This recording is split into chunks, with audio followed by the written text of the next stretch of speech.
graça e a paz do Senhor, meus irmãos, minhas irmãs. É com muita alegria que nós retornamos aqui para o terceiro módulo das 5 aulas que nós propomos a cumprir. Todos vocês já sabem que essas 5 aulas fazem parte do estágio supervisionado 1, que eu estou comprometido junto à Unicesumar, Centro Universitário de Maringá, no meu curso de Teologia. Então essas 5 aulas que fazem parte exatamente desse estágio supervisionado. Antes de tudo, antes de começar, eu queria fazer um pequeno esclarecimento. Na aula introdutória e na segunda aula, nós tivemos a oportunidade de nos dirigirmos à Igreja Betel Brasileiro, que fica no bairro Manaíra, representada pelo pastor Alcione Pinto. Mas como houve um incidente de percurso, ou seja, questões de documentação para efeito de lavratura do termo de convênio, que é uma exigência da Unicesumar, seguindo regras do MEC. Então, como houve questões institucionais da própria igreja, não foi possível nós continuarmos, com a supervisão que teria sido feita. Então, a partir de agora, não se surpreendam se haver referência, se vocês ouvirem referência à Igreja Betel, ao seu pastor, e os alunos, os membros da igreja, no primeiro e no segundo módulo. Porque agora nós estamos com a referência será com a Igreja Batista Renovada do Brasil, localizada na rua Lia da Gama e Melo 161, no bairro Valentino de Figueiredo, na pessoa do seu pastor Josildo Leandro de Souza, que autorizou o trabalho, o trabalho de estágio e vai supervisioná-lo. Então nós queríamos fazer essa observação e pediríamos agora aos alunos, os membros que vão assistir essas aulas, que onde foi dito Igreja Betel, que se leve em consideração agora a Igreja Batista Renovada do Brasil. Era necessário explicar isso aqui, porque as aulas elas estão sendo gravadas e como eu já tinha feito 2 aulas, não poderia fazê-lo novamente. Então, também eu quero alertar que essas aulas não foram divulgadas no canal próprio da igreja anterior. Então, com esse esclarecimento, vamos partir para a aula de hoje, se Deus quiser. Antes de tudo, quero orar. Senhor, nós te agradecemos, Pai, por nos oportunizar mais uma vez, nos dar essa possibilidade de levarmos a Tua palavra em forma de aula bíblica. Nós sabemos da importância, nós sabemos da responsabilidade, nós sabemos do significado que é manejar, no melhor dos sentidos, a palavra de Deus. E por isso, Senhor, nós pedimos que alarga a nossa sabedoria, alarga o nosso entendimento, a nossa compreensão. Proporciona a nós, Senhor, um aprendizado verdadeiro, um aprendizado que esteja em plena harmonia com Tua palavra, porque senão não faria nenhum sentido. Te agradecemos, Pai, por isso. Te agradecemos, Senhor, em nome de Jesus. Amém. Então, meus irmãos, minhas irmãs, como disse, é motivo de muita alegria iniciar mais uma aula. A proposta são 5 módulos. Nós partimos aqui de um tema macro, que é uma pergunta. Afinal, o que é mesmo o Evangelho? E aí, no primeiro módulo, que foi uma aula de introdução, nós conhecemos, ainda que conceitos básicos acerca de evangelismo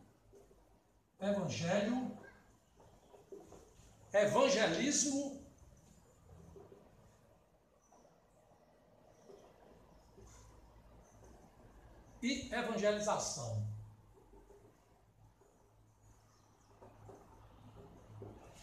Evangelho, evangelismo e evangelização. E ali nós praticamente respondemos a pergunta inicial, dizendo que o Evangelho é o poder de Deus para a salvação de todos que creem. Isso aí foi a aula introdutória. nós explicamos algo a respeito sobre o Evangelho, o evangelismo e a evangelização. Na segunda aula, nós partimos para os conceitos iniciais de explicação, né, do evangelismo, ou seja, que vai nos levar à prática do Evangelho com a evangelização, que será objeto do último capítulo, né, das aulas, o módulo 5. Mas aqui no segundo capítulo, nós verificamos aqui o reconhecimento do pecado, ou seja, a convicção do pecado, a consciência do pecado, que é necessária, porque nós dissemos ali que é o primeiro passo para a salvação. E hoje nós vamos adentrar no terceiro módulo. Nós vamos falar hoje sobre arrependimento. Proporcionando um elo com Deus. Eu tenho que o arrependimento é uma viga mestra, né, da palavra do Senhor. Porque nós sabemos que o elo com Deus, ele se forma a partir do arrependimento que o homem que é pecador por natureza, ele de fato, ele se curva diante da potestade de Deus, de sua majestade. E aí ele aprende, né, convertendo-se, ele aprende a ser de Deus, movido pelo Espírito Santo. Então nós veremos hoje esta aula, se Deus quiser, sobre o arrependimento. Então, meus irmãos, para iniciar a terceira aula, conforme eu já falei, aqui se trata de aula bíblica, né, no segmento de educação cristã, que seria, na realidade, uma interação com os alunos, que teriam uma interação com os alunos, mas devido a ser aula gravada, não há essa possibilidade. Então, nós gostaríamos de dar o nosso e-mail, né, que é Valfredo Rodrigues, Valfredo com W, Rodrigues com Z, o número 2, @gmail.com, para aqueles alunos que queiram comentar sobre as aulas, sobre os assuntos das aulas, e fazerem as perguntas que julgarem convenientes, julgarem necessárias, porque é importante entender o seguinte, que se nós não temos dúvida, nós não temos por que aprender. Nós somos eternos aprendizes e precisamos entender que não conhecer não significa dizer que não é ter vontade de conhecer, ou seja, que não se precise conhecer. Então é importante, né, que os alunos, se assim quiserem, façam as perguntas e nós responderemos a tempo e modo, né, dentro das nossas possibilidades.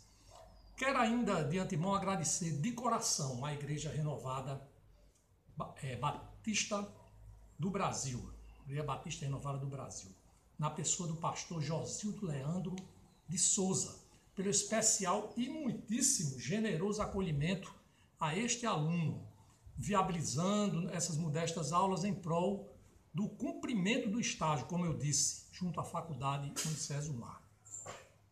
Então, vamos verificar aqui. Como dito, na segunda aula tratamos do reconhecimento do pecado, um passo no caminho da salvação.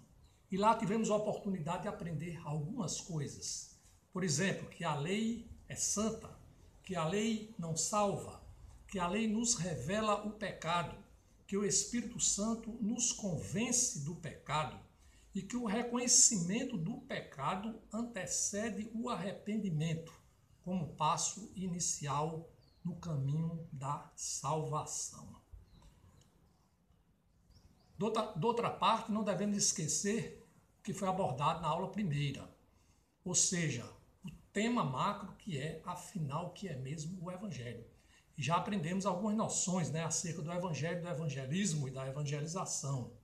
Importa recordar que o Evangelho é Jesus e que o Evangelho, segundo Paulo, é o poder de Deus para a salvação pela fé de todo aquele que nele crer.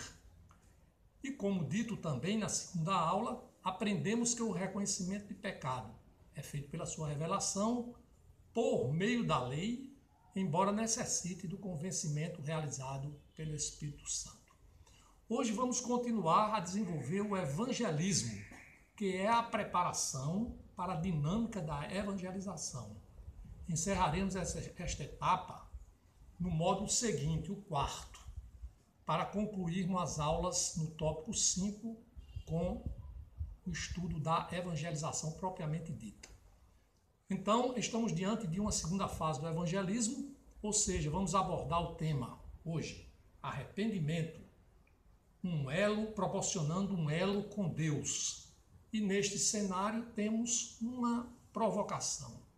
Por que o arrependimento proporciona um elo com Deus? Vamos tentar responder essa formulação no final desta aula. Reflitamos agora, irmãos. A Bíblia trata com muita intensidade de várias passagens acerca do arrependimento. Vamos citar alguns exemplos necessários para que nós conheçamos, né, a importância desse assunto, a importância desse tema.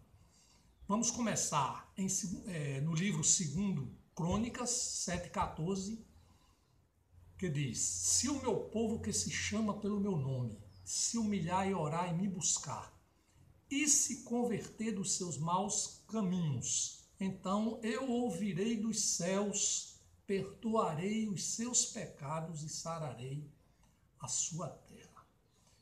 No Novo Testamento, o primeiro evangelista Mateus, no capítulo 4, 17, ele traz a palavra de Jesus, né? Arrependei-vos porque está próximo o reino dos céus. O mesmo Mateus, no capítulo 9, no versículo 13, ele diz: ide, porém, e aprendei o que significa misericórdia quero e não holocaustos, pois não vim chamar justos, e sim pecadores ao arrependimento. O evangelista Marcos, por sua vez, no verso 15 do primeiro capítulo, ele diz: não vim chamar justos, e sim, que Jesus disse, né?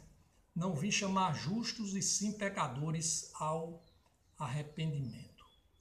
O terceiro evangelista, Lucas, no capítulo 5, 32, também abordando a mesma faceta, né? A mesma passagem, ele diz: não vim chamar justos, e sim pecadores ao arrependimento. Lucas, ainda no capítulo 24, versículo 47, diz que: e que em seu nome se pregasse arrependimento para a remissão de pecados a todas as nações, começando de Jerusalém. Vamos agora ao livro Atos dos Apóstolos. Vamos abordar 3 capítulos. O capítulo 2, no verso 38, lemos: arrependei-vos e cada um de vós seja batizado em nome de Jesus Cristo. Atos 3,19, arrependei-vos, pois, e convertei-vos para serem cancelados os vossos pecados. Atos 17,30, anuncia assim: ora, não levou Deus em conta os tempos da ignorância.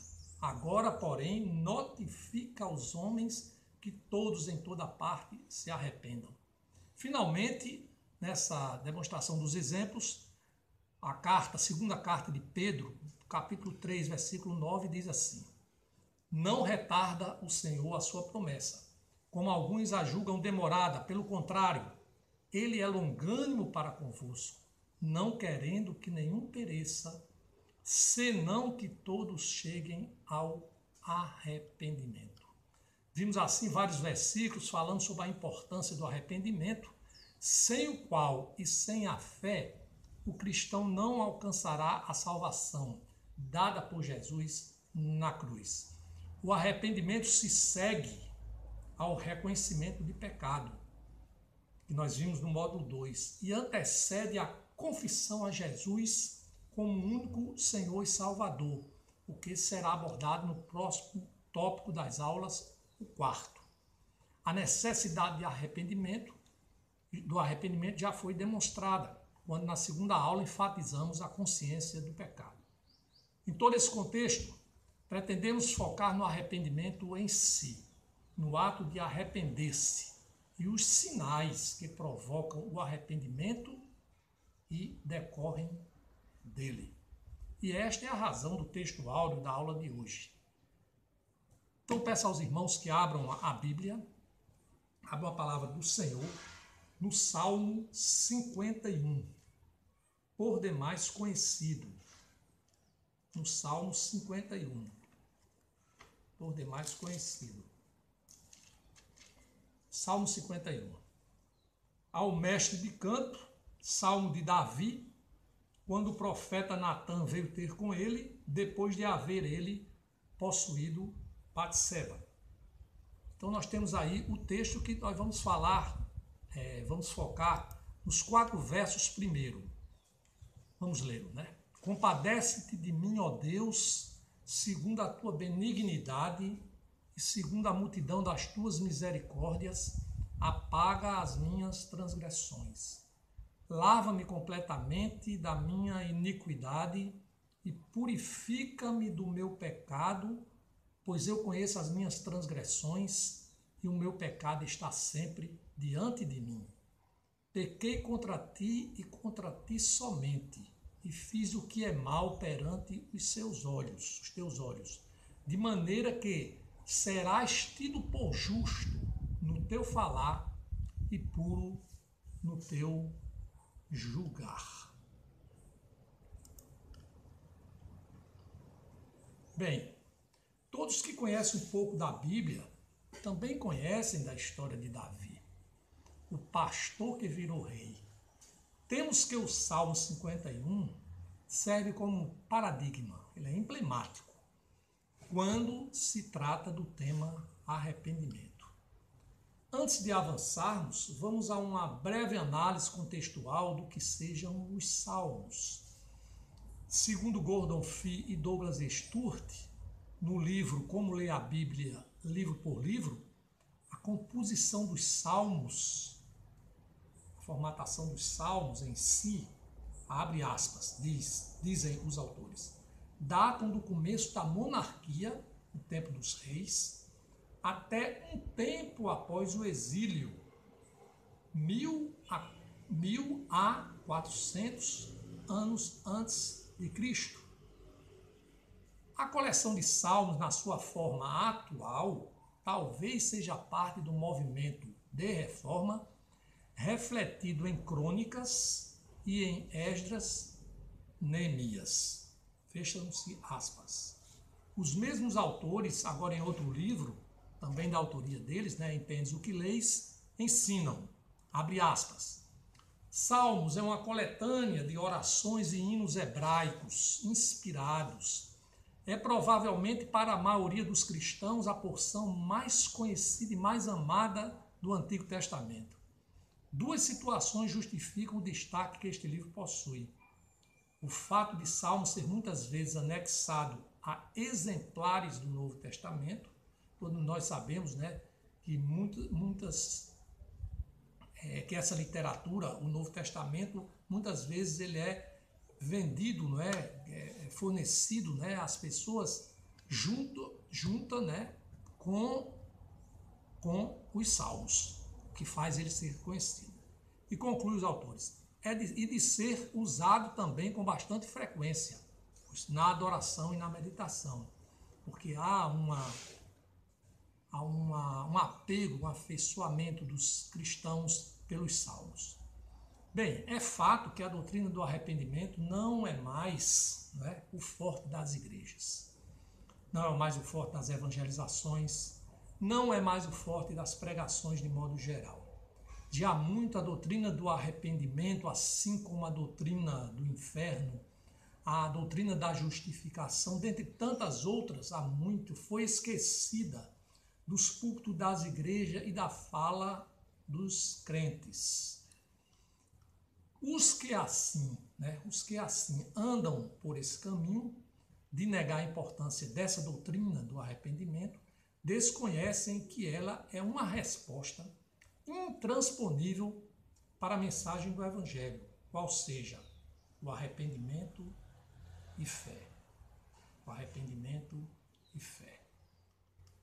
De modo que evangelho sem arrependimento pode ser tudo, menos o evangelho de Jesus, o poder de Deus. Voltando ao texto áureo, podemos começar dizendo que o Salmo 51 teve a sua origem mais remota, o seu embrião, na ação de Davi com Batseba e a morte do seu marido, Urias, conforme relata o segundo livro, 2 Samuel 11, versos 1 a 22. Ali está descrito em suma que o rei Davi praticou os pecados do adultério e do assassinato. E também que ele fez de tudo para escondê-los. Importa, todavia, informar ou afirmar que o Salmo 51 somente veio a lume por causa daquilo que narra o mesmo livro 2, 2 Samuel, capítulo 12, versículos de 1 a 7. Passagem que Deus, através do profeta Natã, exortou Davi a reconhecer os seus pecados. Presumo que todos os crentes conhecem esta passagem, contudo, pela sua importância, vamos ler para avivar a nossa memória. Então vamos ao livro 2 Samuel 12. O Senhor enviou Natã a Davi. Chegando Natã a Davi, disse-lhe: havia numa cidade 2 homens, um rico e outro pobre. Tinha um rico ovelhas e gado em grande número, mas o pobre não tinha coisa nenhuma, senão uma cordeirinha que comprara e criara, e que em sua casa crescera junto com os seus filhos. Comia do seu bocado e do seu copo bebia, dormia nos seus braços e a tinha como filha. Vindo o viajante ao homem rico, não quis este tomar das suas ovelhas e do gado para dar de comer ao viajante que viera a ele, mas tomou a cordeirinha do homem pobre e a preparou para o homem que lhe havia chegado. Então o furor de Davi se acendeu sobremaneira contra aquele homem, e disse a Natã: tão certo como vive o Senhor, o homem que fez isso deve ser morto, e pela cordeirinha restituirá 4 vezes, porque fez tal coisa e porque não se compadeceu. Então, versículo 7. Disse Natã a Davi: tu és o homem. A frase de Natã, tu és o homem, com certeza, ela atingiu o espírito de Davi e sacudiu a sua vida, provocando a mudança da sua mente, ou no dizer dos gregos, a metanoia, o que fez Davi arrepender-se. De modo que ali se pode ver os passos iniciais da restauração, por meio da exortação pelo profeta Natã. O reconhecimento dos pecados por Davi e, por consequência, a confissão de arrependimento, que é o Salmo 51, de autoria do rei Davi. Vimos numa passagem da Bíblia, Atos 17:30, que o apóstolo Paulo ensina que Deus exaltou Jesus para que as pessoas se arrependam e creiam. De modo que uma pessoa que não está arrependida não pode desfrutar a comunhão com Deus, porque Ele é santo e justo e a luz não combina com as trevas. Desse modo, com base no Salmo 51, que é mais um salmo de lamentação dentre tantos outros da Bíblia, vamos refletir sobre alguns sinais do arrependimento. Então, isso aqui é o núcleo da aula, A aula vai ser um estudo básico sobre esses sinais e depois respondendo a pergunta introdutória. Por que é que o arrependimento proporciona um elo com Deus? Então, vamos iniciar aqui, nós vamos informar 6 sinais do arrependimento. Vamos prestar atenção nisso aqui. Primeiro, há uma transformação da mentalidade, aquilo que foi dito, metanoia. Com efeito, ao bradar, então, no Salmo 51, Davi inicia dizendo: compadece-te de mim, ó Deus, segundo a sua benignidade, segundo a multidão das tuas misericórdias, apaga as minhas transgressões, lava-me completamente da minha iniquidade e purifica-me do meu pecado. É bem possível entender que o rei Davi sentiu uma necessidade intransponível de mudar de rota, estilo de vida, enfim, transformar a sua cosmovisão, visão do mundo. E isso somente seria possível através do fervoroso arrependimento para obter o perdão de Deus. A mudança de mentalidade gera a formatação de um novo caráter. Não é uma simples mudança de hábitos mundanos, mas de algo que transforma a estrutura física, mental, psicológica, em decorrência de uma mudança espiritual oriunda da ação de Deus. Compadece-te de mim, ou em algumas versões, a minha versão aqui da Bíblia é a ARA, né? Mas em outras versões, em lugar de compadece de mim, nós podemos ler, tem misericórdia de mim. É o preâmbulo dessa oração atormentada de Davi. Tanto que ele pede pela benignidade de Deus e a multidão das suas misericórdias. Como se a profusão de pecados que o atormentava, né, necessitasse de uma misericórdia especial, e somente a benignidade que ele solicitou de início não conseguisse aplacar a aflição dos pecados decorrentes. Calvino esclarece analisando o assunto. Abre aspas. Por um longo período após sua melancólica queda, Davi parecia ter mergulhado numa profunda letargia espiritual. Mas ao despertar-se dela, mediante a repreensão de Natã, ele se encheu de autoexecração e humilhação aos olhos de Deus, e foi dominado pela ansiedade de testificar de seu arrependimento a todos quanto o cercavam e de deixar alguma prova final dele à posteridade. E com certeza, nós constatamos isso. Veja que esse salmo é bem antigo, antecede bem o início do primeiro século. Porque o salmo é bem mais antigo, lá do Antigo Testamento. E a agonia do salmista é notória, quando se observa que há pedidos para que os seus pecados sejam lavados, apagados e purificados, como uma tentativa de Davi de retornar ao padrão da inocência original, ou seja, uma inocência que ele teria antes de ter cometido os pecados.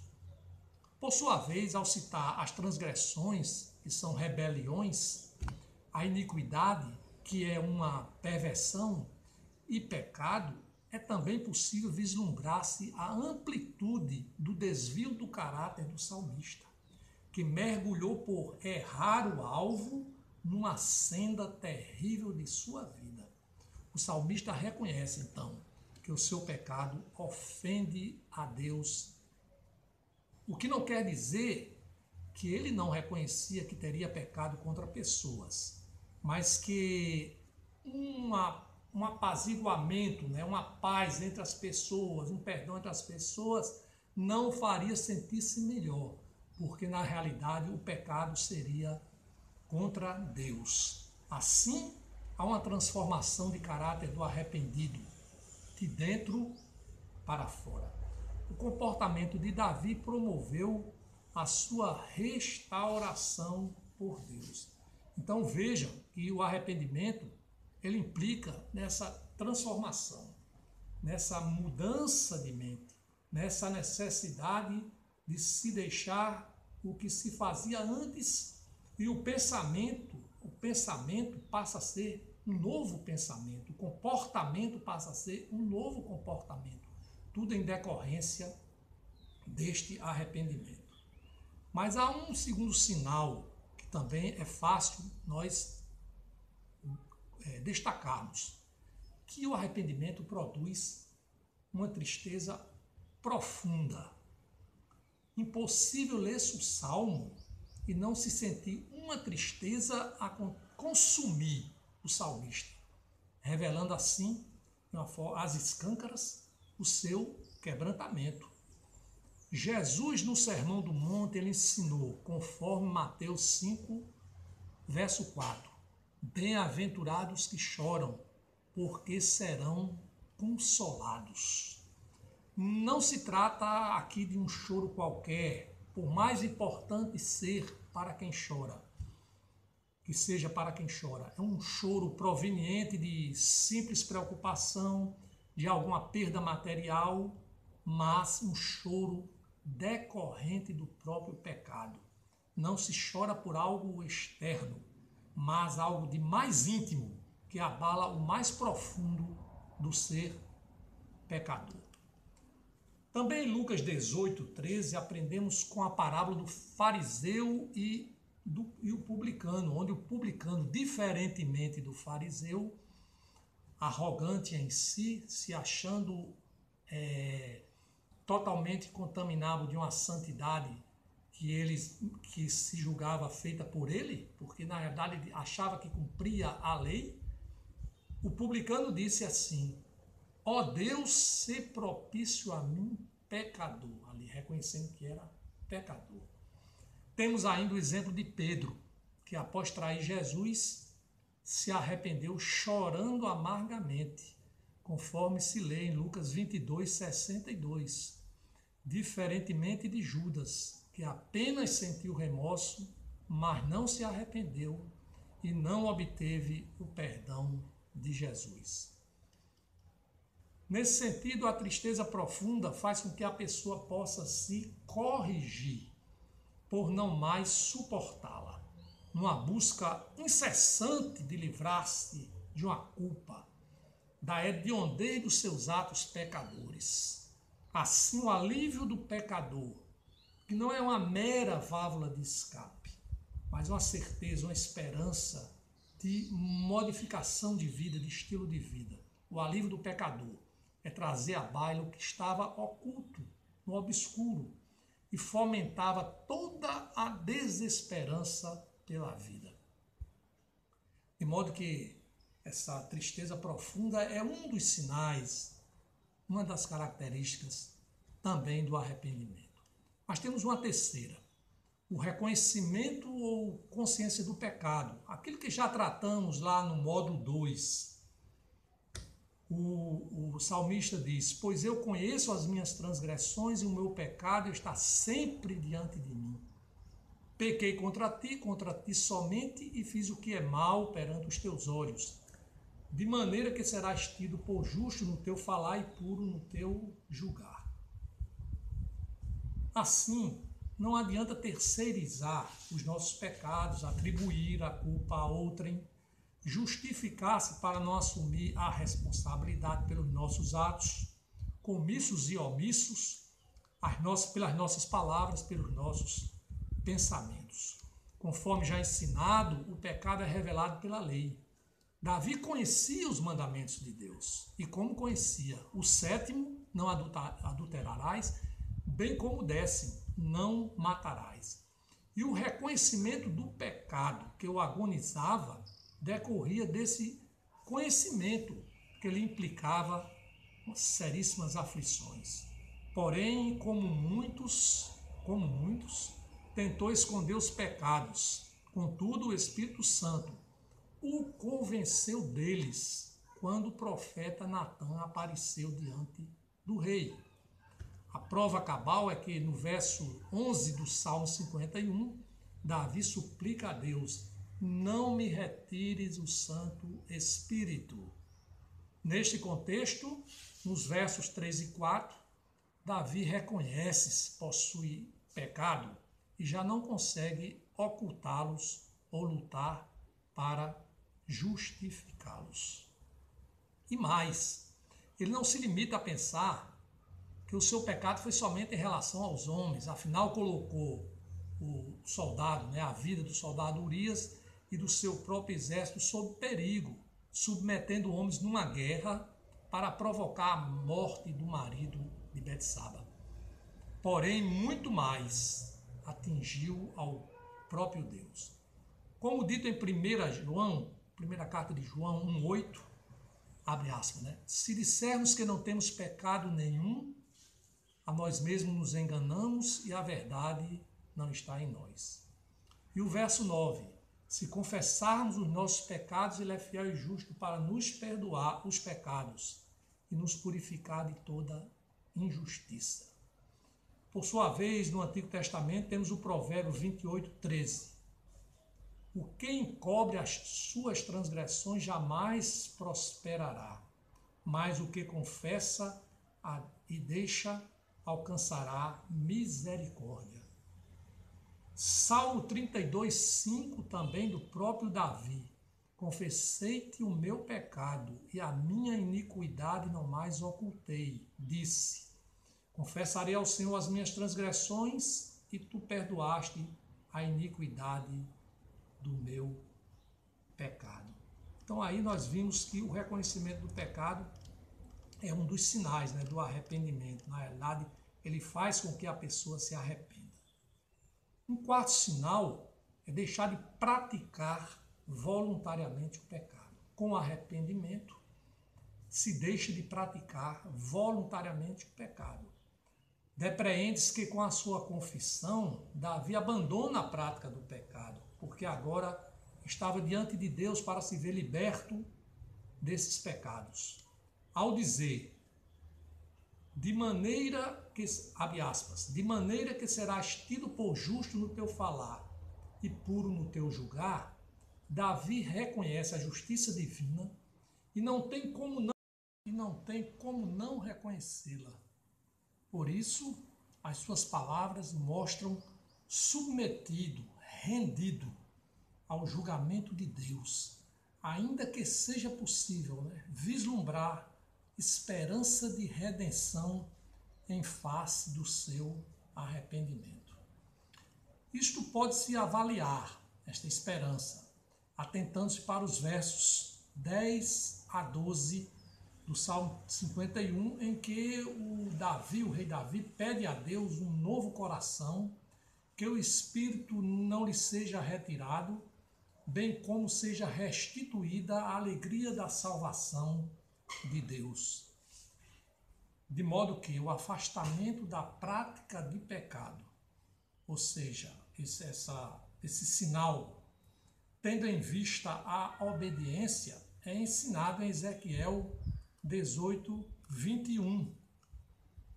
Mas, abre aspas, mas se o perverso se converter de todos os pecados que cometeu e guardar todos os meus estatutos e fizer o que é reto e justo, certamente viverá, não será morto.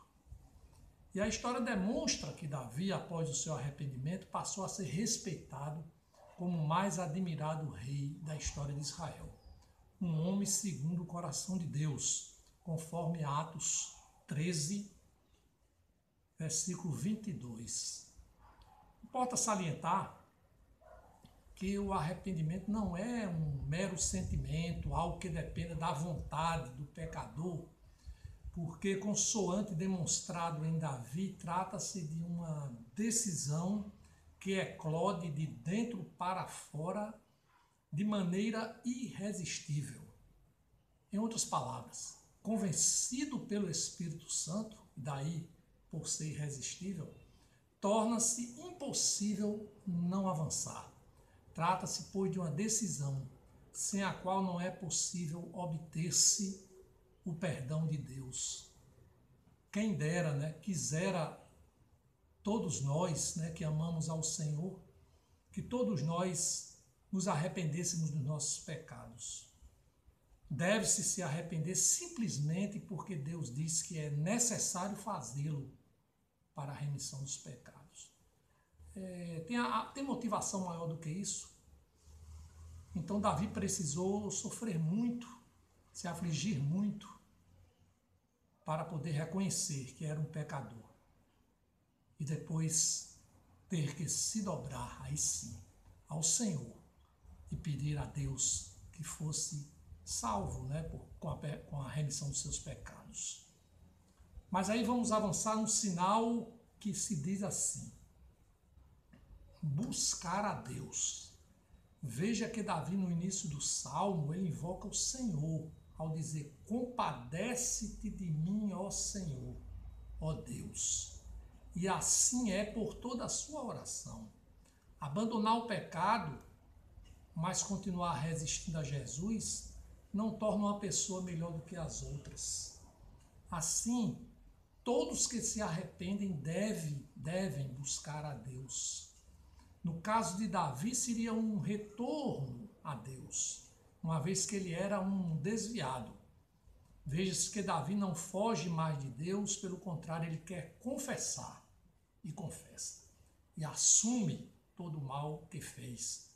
No caso do ímpio, não há um retorno, mas uma busca inicial.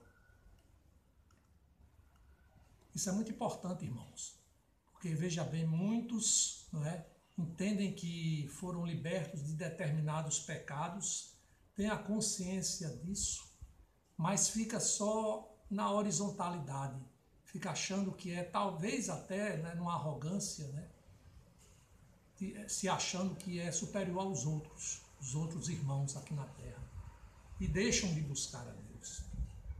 Então, em deixando de buscar a Deus, ele é semelhante aos demais, porque o pecado ele sempre vem à tona. Se não seja um pecado nos mesmos predicativos dos que cometeu, porque as pessoas selecionam como pecados maiores, pecados mais graves, e que eu não cometo, somente os outros.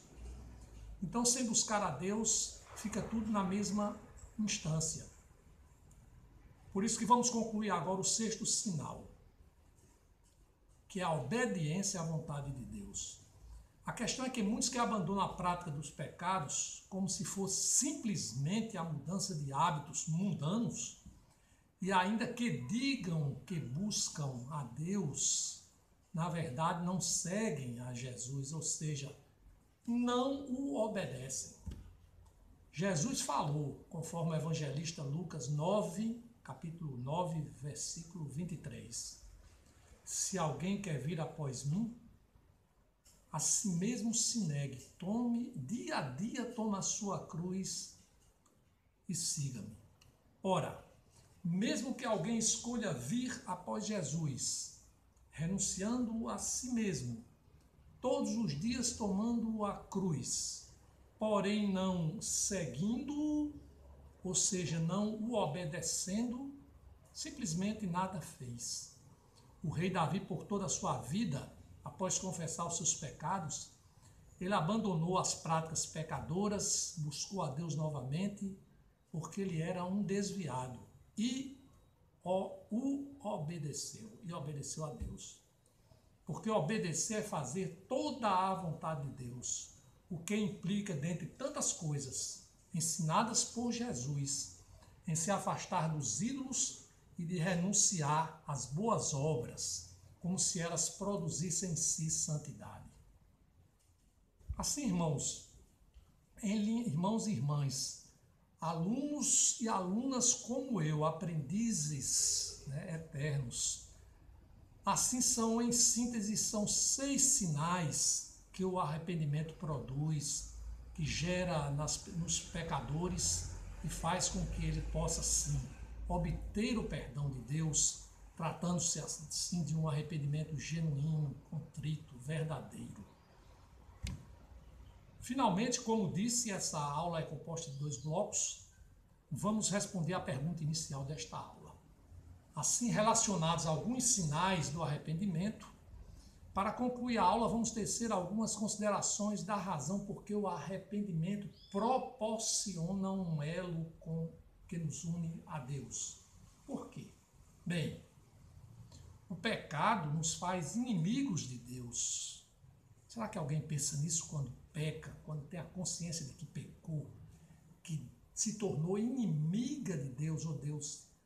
Há um inimigo perante o Senhor, de modo que somos afastados da sua comunhão.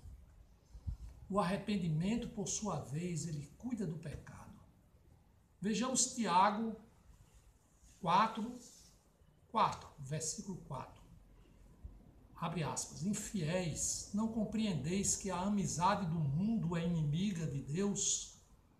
Aquele, pois, que quiser ser amigo do mundo, constitui-se inimigo de Deus. O mundo de que trata Tiago é o mundo dos pecadores. Há uma passagem da Bíblia que diz, aquele que ama o mundo não ama o Pai. Então, se amamos o pecado ou simplesmente o aceitamos, somos inimigos de Deus. Ao nos arrependermos, como fez Davi, há, no verbo haver, remissão dos pecados, conforme Colossenses, carta aos Colossenses 1:13. O apóstolo Paulo diz aqui, ele nos libertou do império das trevas e nos transportou para o reino do Filho do seu amor, no qual temos a redenção, a remissão dos pecados. Então, o arrependimento nos faz reconciliados com Deus, livrando-nos da inimizade que era fruto do pecado e nos beneficiando com a amizade do Senhor. Nesse sentido, é o arrependimento que proporciona o elo que nos une a Deus como amigos. A propósito, carta aos Romanos, capítulo 5, versículo 10. Porque se nós, quando inimigos, fomos reconciliados com Deus mediante a morte de seu Filho, muito mais, estando já reconciliados, seremos salvos pela sua vida. E não apenas isto, mas também nos gloriamos em Deus por nosso Senhor Jesus Cristo, por intermédio de quem recebemos agora a reconciliação. O arrependimento traz a restauração. João 15, 14 e 15 diz assim, vós sois meus amigos se fazei o que eu vos mando. Já não vos chamo servos, porque o servo não sabe o que faz o seu senhor, mas tenho-vos chamado amigos, porque tudo quanto ouvi do meu Pai vos tenho dado a conhecer. Palavra de Jesus. Vimos, enfim, que o apóstolo Pedro, assim como o rei Davi, também reatou o elo com Deus, tornando-se amigos de Deus, o que foi proporcionado pelo arrependimento. Então, como conclusão desta aula, nós podemos enunciar assim. 1. Alguns sinais de um arrependimento genuíno, como a transformação da mentalidade, que é a metanoia, a tristeza profunda, o reconhecimento do pecado, deixar de praticar voluntariamente o pecado, buscar a Deus e obediência à vontade de Deus. 2. Que o arrependimento proporciona um elo que nos une a Deus, porque ao nos livrarmos do pecado, obtemos o perdão e deixamos de ser inimigos para sermos amigos de Deus e participarmos da sua comunhão.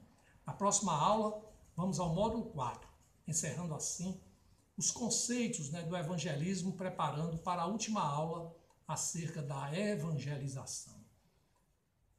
O módulo 4 vai tratar de confessando Jesus como Senhor e Salvador, a única receita de vida eterna.